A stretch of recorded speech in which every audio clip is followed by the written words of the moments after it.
2, 4, 8, 16. Növbəti rəqəm nədir? Bu dəqiqə burada durmuşuq da. Bir dənə sakit durun. Beynimizə nə suallar gəlir?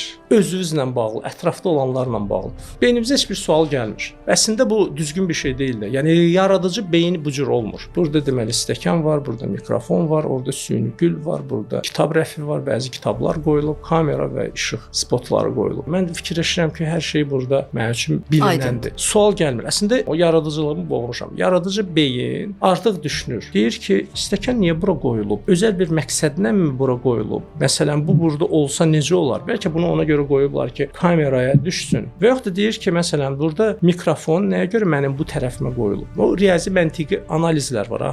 Hamısının işləmə mexanizmi budur. Sən faktlar arasında əlaqələri çalışırsan axtarmaq. Deyirsən ki, bu mənim niyə məsələn mənim sağ tərəfimə qoyulub? Bəlkə sağ tərəfə ona görə qoyulub ki, səs bura daha yaxşı gedir. Ya yaradıcı beyin bu cür düşünür. Kameralar niyə belə qoyulub? Niyə ora süni gül qoyulub? Süni gül ona görə qoyulub ki, bu uzun ömürlüdür. Faktları görürsən, onu bir-biri ilə qeyri-adi bir formada əlaqələndirmə bacar. O dediyim kimi də, məsələn deyirsən ki, bu burada qoyulub, bu da burada qoyulub. Bu artıq konkretdir. 2+2 kimidir. Ancaq sən deyirsən ki, bunları başqa cür qoymaq ola bilərmi? Bu əşyaların bir-biri ilə rabitəsi nədir? Bu rabitə barəsində deyəndə artıq sənin beynin başlayır yaradıcı düşünməyə və yaradıcılıq qabiliyyəti get-gedə inkişaf edir. Hər xırda şey mənə ideya verə bilər. Məsələn, sizin baxışınız ideya verə bilər, dediyiniz sözlər ideya verə bilər. Çünki sən beynivə o cür düşünmə imkanı verirsən və bunu da məşq elətdirirsən.